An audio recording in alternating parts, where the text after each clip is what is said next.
Time for a deep dive into the one issue that matters most in a capitalist democracy: money. This is Maggie and the Millionaires Talking Money, a joint production of The Maggie Dawn Show and The Patriotic Millionaires. Now, let's start talking money. What's up, y'all? Welcome or welcome back. If you are rejoining us, my name is Maggie Dawn, host of The Maggie Dawn Show, and it is time for Maggie and the Millionaires Talking Money. Today, we've got an incredibly exciting guest. His name is David Sirota. And for those of you who may not be familiar with him, David is a man of many talents with an incredibly impressive background. He's been a celebrated journalist for decades. He's had a long career working in politics. But most recently, he's been a senior advisor and speechwriter for Bernie Sanders' 2020 campaign. Since then, he's been nominated for an Academy Award for co-writing Don't Look Up, Netflix's second largest movie ever.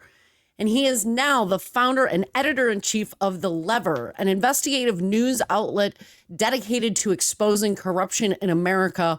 One of my favorite pastimes as well. So excited to have you here, David, to talk about, again, the word of the day on my show is bombshell. Your bombshell new report about this obscure tax loophole that I guarantee all of you've never heard of, that is going to be available to Elon Musk if Donald Trump appoints him, as like the efficiencies are in his cabinet in some newfangled sort of role, or like Treasury Secretary, God knows what. So David, welcome. Thank you for making time. Tell us about this piece that just came out in The Lever. What kind of tax break would Musk be looking at? Well, thanks for having me. So here's how it works. In 1989, the George H.W. Bush administration slipped a provision into the tax code that basically says that if somebody comes into government, a wealthy person comes into government, and the ethics rules, the laws say you have to divest your current holdings in order to eliminate conflicts of interest in your new government job, you get to defer all taxes on the sale of those assets essentially indefinitely, if not permanently. So now run that process through the Elon Musk appointment. And to be clear, the Elon Musk appointment is not some theoretical idea. I mean, Donald Trump has promised to appoint Elon Musk, at one point alluding to maybe a cabinet secretary, but certainly a job overseeing the effort to make the government more efficient, which is, of course, a direct conflict of interest with Elon Musk's businesses, considering that SpaceX and Tesla have massive government contracts. Right. So you can. So the idea that there would be a conflict there, that's just a fact, right? Yeah, a guy that's a given. Whose job is to audit the government and figure out what more government services to privatize. If that person also is a government contractor that could get more contracts off the privatization, okay, that's a conflict. So if you run this scenario out, Elon Musk gets appointed, the ethics laws say, hey, you can't have this job unless you divest your holdings in things that create conflicts. Elon Musk, the richest man in the world, could be given this tax deferral that's available only to government officials, which would end up being the largest tax break in the history of the United States of America, the largest tax break for one single person. So we're not just talking about Donald Trump gets elected and then he cuts taxes for all billionaires. We're talking about a special tax break for one person, Elon Musk. There's been a lot of questions. Why is Elon Musk bankrolling the super PAC to help Donald Trump? What's that all about? It's it's staring us all right in the face. Yeah, it is literally quid pro quo at the highest and most clear. When you define corruption, if you asked a kid taking civics class in high school to define corruption, this is basically what they would explain to you. Buying political favors, unbelievable. What are we looking at here? How much could he actually save? I mean, it depends on what he would say he bought the original stock for, right? That's what capital gains is. Yes. It's the difference between what you bought it for and what you sell it at. But presumably he bought Tesla stock, owns SpaceX stock at a relatively low price. Now those companies now have huge government contracts, so they're worth a lot of money. The gain would be huge, and he wouldn't have to pay on the gain. Now, the other scenario that could happen, I could certainly foresee happening, is that Elon Musk doesn't want to have to sell his companies, sell his assets, while also having a job that helps him enrich his companies, having a job that there is a conflict of interest. Yeah, why sell it if you're just about to make it more valuable through trading on your conflict of interest? Sure. Makes perfect sense, David. So the way you get around that is you somehow get the Office of Government Ethics, which is the law enforcement agency that enforces government ethics laws. You get the Office of Government Ethics to look somewhere else, look away, issue you a waiver. Now, you might say, well, why would that happen? How could that happen? Well, guess what? The head of the Office of Government Ethics is a 5-year term. It's designed to be a 5-year term to sort of not be on the same track as the presidential administrations. The head of the Office of Government Ethics, it's vacant right now. There is a nominee in the Senate right now that's been waiting for approval. The nomination has been blocked by the Senate Republicans. One Senate Republican stood up on the floor of the Senate to say, we need to wait until after the election. The implication being, if Donald Trump wins, we effectively want Donald Trump to be able to choose his own policeman. That if he chooses his own policeman, now you can imagine that new Donald Trump crony appointing someone who says, you know what, I'll issue Elon Musk a waiver. We won't enforce the ethics laws when it comes to Elon Musk or anyone else the president doesn't want us to enforce it on. And thus, these people get to be in positions of government power with clear conflicts of interest, and the cops on the beat essentially in on the deal. To summarize, Donald Trump has promised Elon Musk a cabinet position, which would trigger a tax break that would be the largest tax break, I'm going to go with like maybe ever in history, but certainly in the United States, for a single billionaire that already reaped billions in tax breaks from Donald Trump's 2017 tax cut for billionaires and corporations. And maybe he won't even have to sell it because the Republicans in the Senate have blocked the ethics watchdog that would oversee and make the decision about whether or not he actually has to divest when he engages in this horrific conflict of interest because he has billions in government contracts. And he's now on the cabinet looking into government efficiency and supposedly regulations of his very own business with those billions of contracts. Yeah, they're keeping that ethics watchdog position open until after the election so Donald Trump can win, put a lackey in the job, and then, of course, wave the magic wand to let Elon Musk engage in these. I mean, it's their old playbook, right? I mean, Okay. We've seen them run that play with holding Merrick Garland, Supreme Court, right? That's their play. And the thing is with this, just explaining it sounds like something insane. It sounds like you're like, it's like so ridiculous that it can't be true, right? That's too ridiculous. Everything I've just said is literally true. You can find our story at The Lever, and you don't have to trust our story at The Lever. Every fact that we put out that's mentioned in this story, you can link back to government websites. You can link back to the documents. You can see it. This is 100% true. And one last thing I should add. This tax loophole has been used periodically in the past. Hank Paulson, the Treasury Secretary for George W. Bush, came from Goldman Sachs. He used this tax break to reportedly not have to pay taxes on, it was reportedly roughly about $400-500 million when he came over to the Treasury Secretaryship from being CEO of Goldman Sachs. So people have used this. This is not some crazy idea, some myth. This is real. It's absolutely stunning. Now, it gets worse because he could avoid ever paying any tax, right? Explain to us how this works, David. Right. So it's technically a deferral.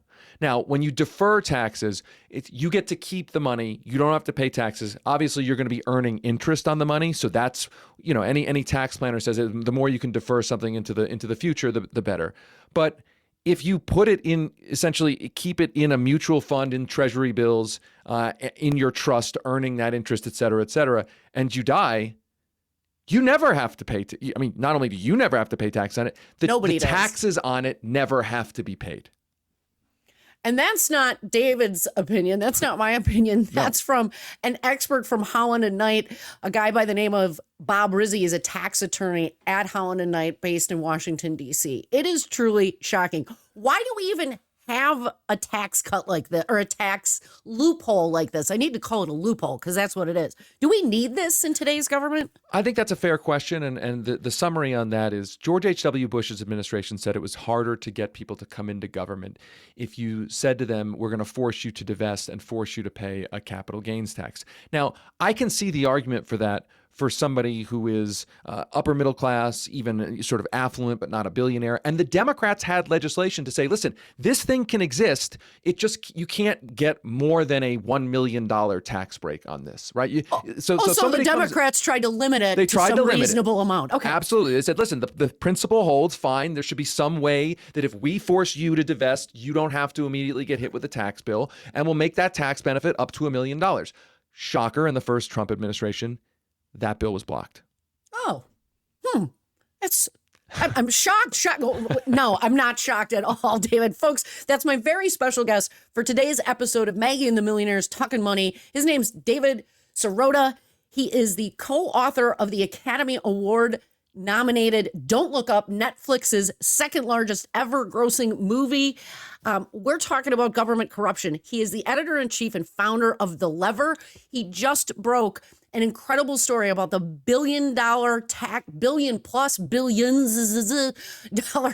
loophole that will benefit one man, Elon Musk, if Donald Trump becomes president. But I want to try to get in one more question. It seems like these ethics, the things that should just be, of course you have to do this, right? Like just very commonsensical are sort of optional now. What's going on? I mean, we hear about these conflicts all the time. We hear about Congress people trading on insider information basically to enrich themselves. What's the problem here, David? I'm glad you asked, and we should talk about it after the break. There has been a 50-year secret plot to legalize corruption in America, to legalize bribery in America that we have just completed an 11-part audio series on that I'd love to tell you all about how what you've just described became legal.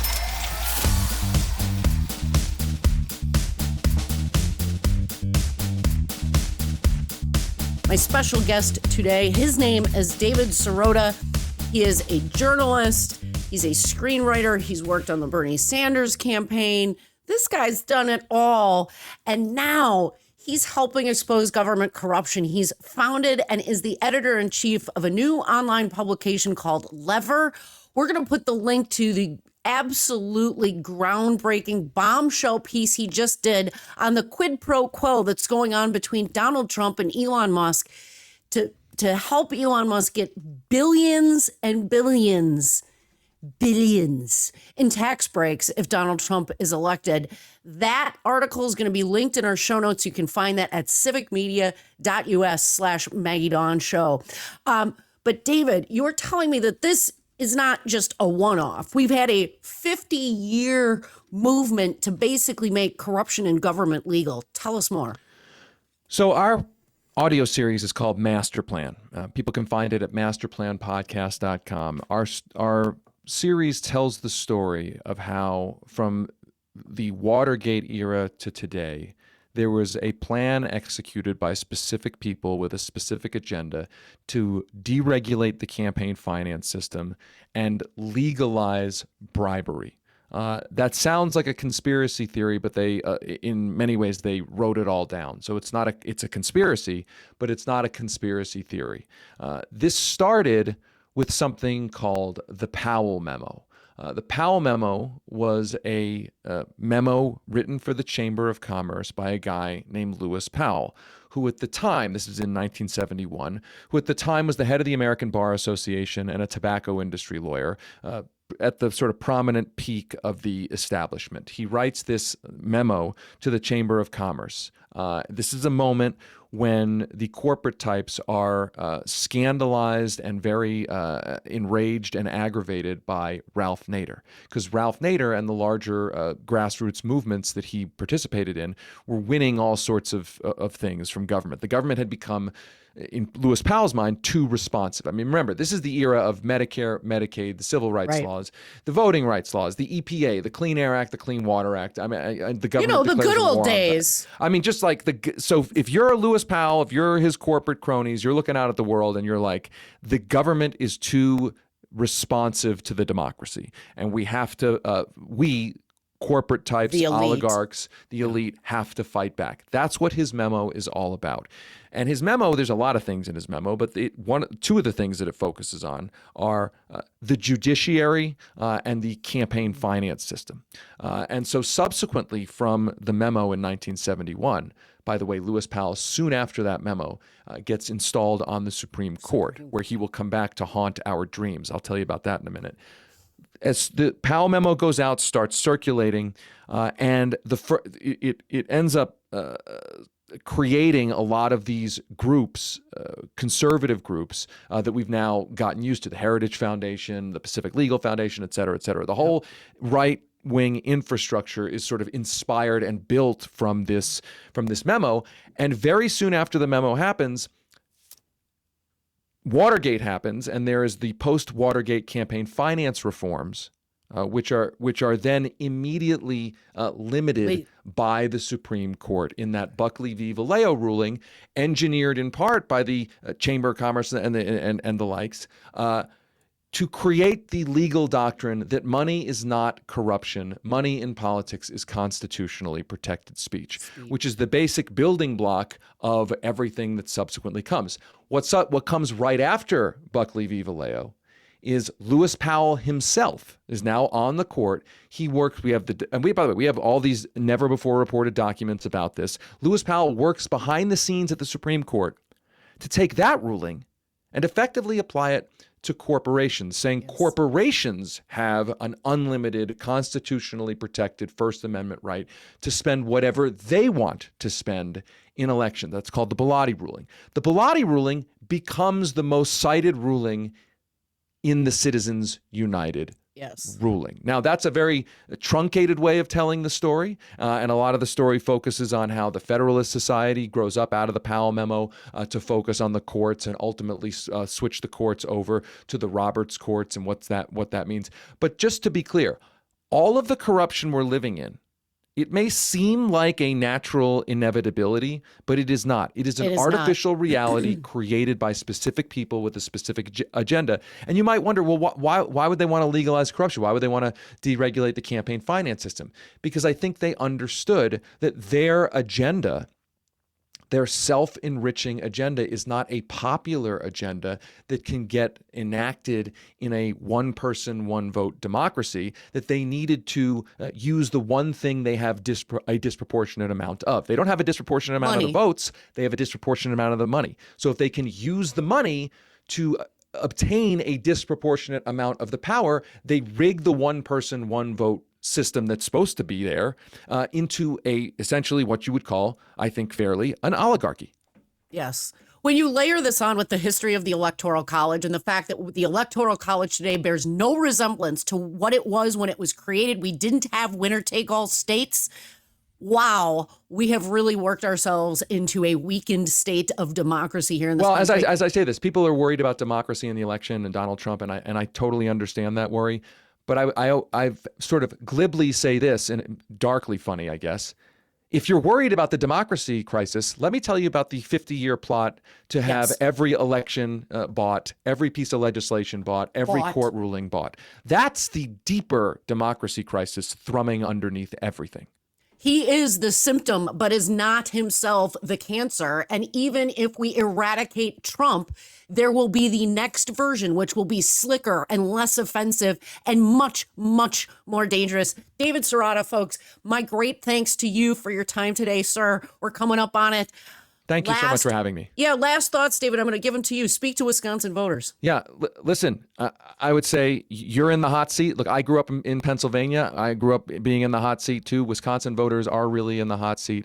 I would say, keep in mind that there is an acute democracy crisis. I think Donald Trump is a real threat to democracy, but after the election, no matter who wins, remember that corruption is not something we have to tolerate. Money is not speech, and corporations are not people. Thank you, David Serrata. Thank you. Thanks for listening to Maggie and the Millionaires Talking Money, a joint production of Civic Media and the Patriotic Millionaires. For more information, go to patrioticmillionaires.org and be sure to tell your friends. The Patriotic Millionaires buy advertising across a number of Civic Media stations.